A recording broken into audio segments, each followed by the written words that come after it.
your first storyteller. He's actually part of the new Risk series on Amazon. It's an Amazon original storytelling series, and he's also the co-producer of The Liar Show. It's one of the longest-running storytelling shows in New York City. Please welcome Rory Scholl.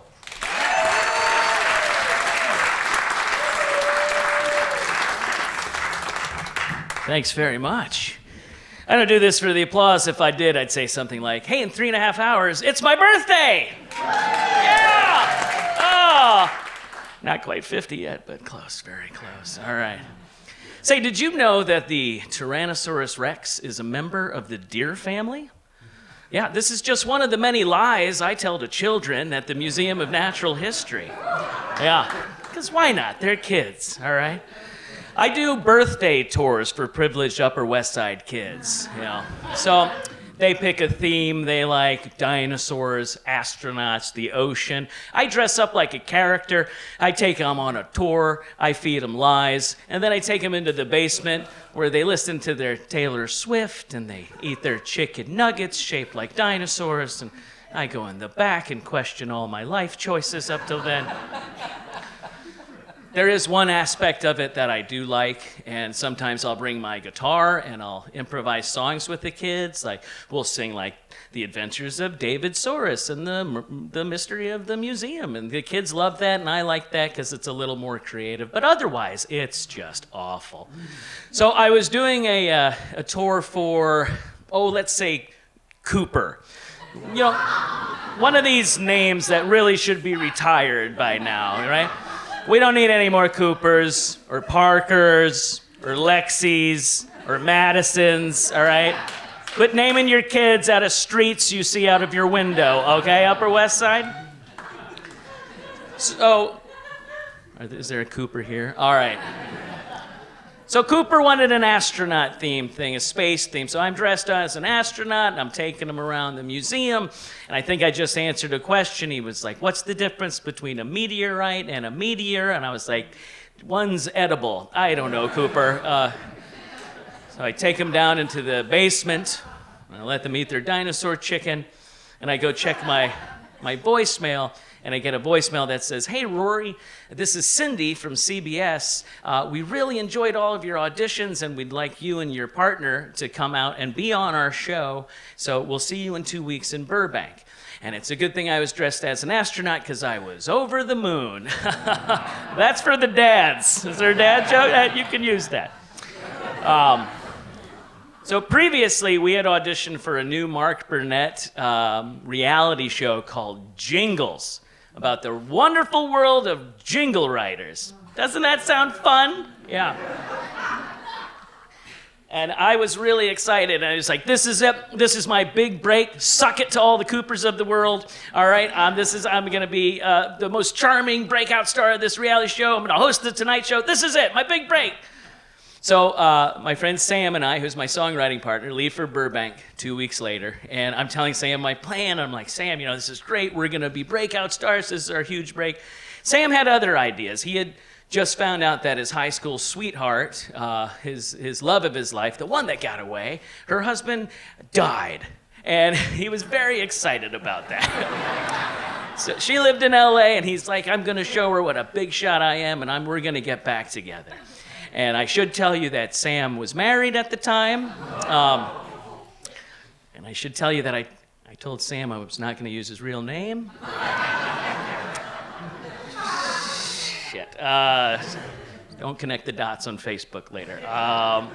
So anyway, Sam and I land in Burbank, and we get sequestered in a hotel where they take our cell phones, computers. We can't watch the news because you don't want jingle writers to be influenced by the world around them. And I'm really excited for this, this is great. And then the next day, this reality show I realize isn't so real after all. I can see the backlot, the studio where we're going to film it from our hotel, but for some reason, just for the show, they put us all on a bus and bussed us in and got different shots of us walking out of the bus like, oh, Hollywood, and I was like, well, all right, if this is how to play the game, I'll play the game because I'm going to be a big star. So So we get in there and we met the other contestants, and they did a great job, picking people from all over the country. There was a boy band from LA. There was a lounge singer from Vegas. They had a little country and western duo from Nashville. I think there was a religious family from Branson that was there. And we were the wackadoo comics from New York, so that was great. So they began interviewing everybody, and I really amped it up. I told Sam to amp it up, and I was like, oh, I love Jingles. I love writing songs and products. I love products every day. I'm using them. Yeah, this is gonna be great. And they're like, oh, great, we love your energy. But I was like, I didn't want to stop there. I wanted to make sure I was in every shot. So every interview they're doing with all the other people, I make sure I'm in the background. They're interviewing the Nashville couple, and I'm drinking a cup of coffee in the back. I'm just like, nice, yeah. Branson people, I'm throwing a football to no one. I'm just making sure I'm in every single shot. Which is very exciting. And so the next day, we file into the lot, and they tell us the rules, and they're like, every week, we're going to give you guys a new product, and we want you to come up, with a jingle, maybe a little commercial, do a mock-up of the thing, and every week we'll vote on the best one, and then someone's going to go home. And I was like, this doesn't sound great, but okay, well, Sam and I are on board, and Sam's calling his soon-to-be, I don't know, what would the person he's about to cheat on, or cheat with, or whatever. There's their name for that. Concubine? That's not it. I'll figure it out. He's excited. They're going to meet in a couple of days after we nail the first one, and we just, so they sent us back at the hotel, and we're dreaming big. I was like, this is it, Sam. And so we go to the lot the next day, and it's time to meet our judges, our celebrity judges. And so the first judge is a real nice woman. She's from an ad agency called Kaplan Thaler, and she's like, this is what I'm going to judge on. This is what a song should be, and good luck to everybody. And then the next judge comes out, and it's the woman who wrote the theme song for Toys R Us, I don't want to grow up. Everybody. See, Jingles work.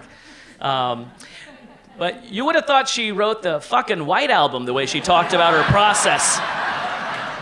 It's not, So she made me very nervous. And then it's time to meet our celebrity judge, and everybody's really excited, and the door opens, and I don't know if the smoke machine was broken or if there was just a Teamster back there with a cigarette, but the very tiniest little sliver of smoke came in. And in walks our celebrity judge, all dressed in head to toe in leather, big sunglasses, walks to the center of the room, and it's Gene Simmons. From Kiss, if you were born after 2000, but which nobody here was. Okay, all right. So Gene Simmons strolls to the center of the room, and he says in all seriousness, he goes, "Jingle writers, if you're not serious about writing jingles," and he takes his sunglasses off, he goes, "there's the door." And he points in the wrong direction. And I lean into Sam, and I was like, "Sam, this show is never going to see the light of day." So everything changes in my mind now. I'm like, this is garbage time. But my new plan is to befriend Gene Simmons. Because this is the time when Gene Simmons had like 5,000 reality shows on, and I was like, oh, he'll love me, he'll put me on one, or then I'll be hosting the Tonight Show, or maybe I'll get a daytime talk show on the CW. I don't know, something. Expectations lowered. So every time I'd see him around the lot, I was like, "Hey, Gene," and he'd be like, just walk away from me. I was like, all right, new plan. So I just wanted to befriend all the cameramen and the crew. It's like somebody somewhere is going to see me. They're not going to be able to edit this without me in every shot. So I'm being obnoxious as fuck and walking around just talking to everybody in every shot. And so they give us our first product, and the first product is gum, like something for gum. So Sam and I create a product called Fruit It Up, and we write a reggae song with a Jamaican theme. We mock up the product, and each stick of gum we make look like a joint. And that's good. That's good for CBS.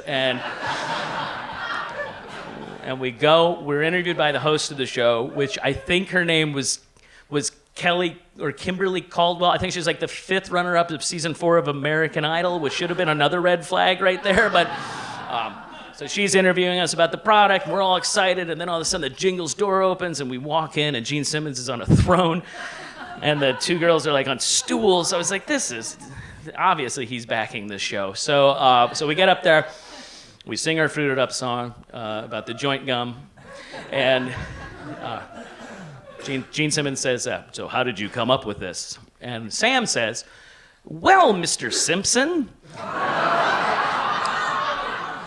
And I was like, you're ruining everything. I was like, is it too late to get a new partner? Which got a chuckle from somebody, but I was like, he was very nice though. You know, he said, I've been called worse. And I was like, all right, that's cool. And so we did our thing, and the girl, the woman from the advertising agency gave us a thumbs up.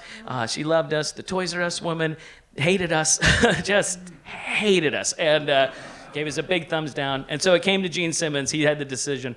And so he takes a coin out.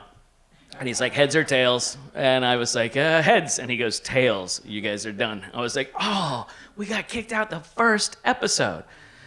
And so we're going out. We're getting interviewed by Kelly Caldwell, Christy Cambry. I don't know whatever her name is. And she's like, well, how do you guys feel? And I was like, well, you know, pretty devastated. And Sam goes, anytime it's a heads or tails, you always say heads. And I was like, who told you that, Mr. Simpson? And we start getting in a fight. And then I say, the only reason you're here, Sam, is to get laid. And he goes, what? I was like, what? And the cameras close in. I was like, no.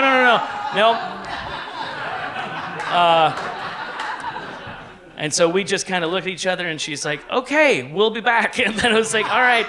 So we kind of skulk away. And then we get our exit interview. I was like, all right, new plan. This is it. An exit interview. I'm just going to be really, they're going to have them laughing in this exit interview. They're going to love me. The cameramen are going to be, we have to put them in something. So they're interviewing us, and they're like, okay, so how do you think it went? And we're like, well, it didn't go great. You know, they said, so who was the mean one out of the 3 judges? And I was like, no, there wasn't really a mean one. They're like, well, who wasn't the nicest? And I guess, I was like, well, Kathy from the Toys R Us, she didn't really like us. Oh, so you didn't like Kathy? Well, no, I liked Kathy. So was Kathy a bitch? No, I wouldn't say Kathy's a bitch. Well, out of the 3, would Kathy be the bitch? I was like, well, I guess Kathy would be the bitch. So Kathy's a bitch. I was like, yeah, Kathy's a bitch. Fuck! Oh! So it's going worse and worse here. And so we're going back to our hotel, and as we were waiting for the shuttle, we're in the lot, and Kathy walks by us, and she says, she waves to us, and I waved back, and she was like, she goes, okay, well, you guys just go back to New York and tell your jokes. And I was like, Sam, Kathy is a bitch. I'm glad. So that was our adventure in Hollywood. So that was it. But then 2 weeks later, though, I did get a standing ovation at a show for a song I did. And I'll tell you what, there wasn't a 5-year-old in the audience that didn't like the adventure of astronaut Cooper and the missing spaceship. Thank you.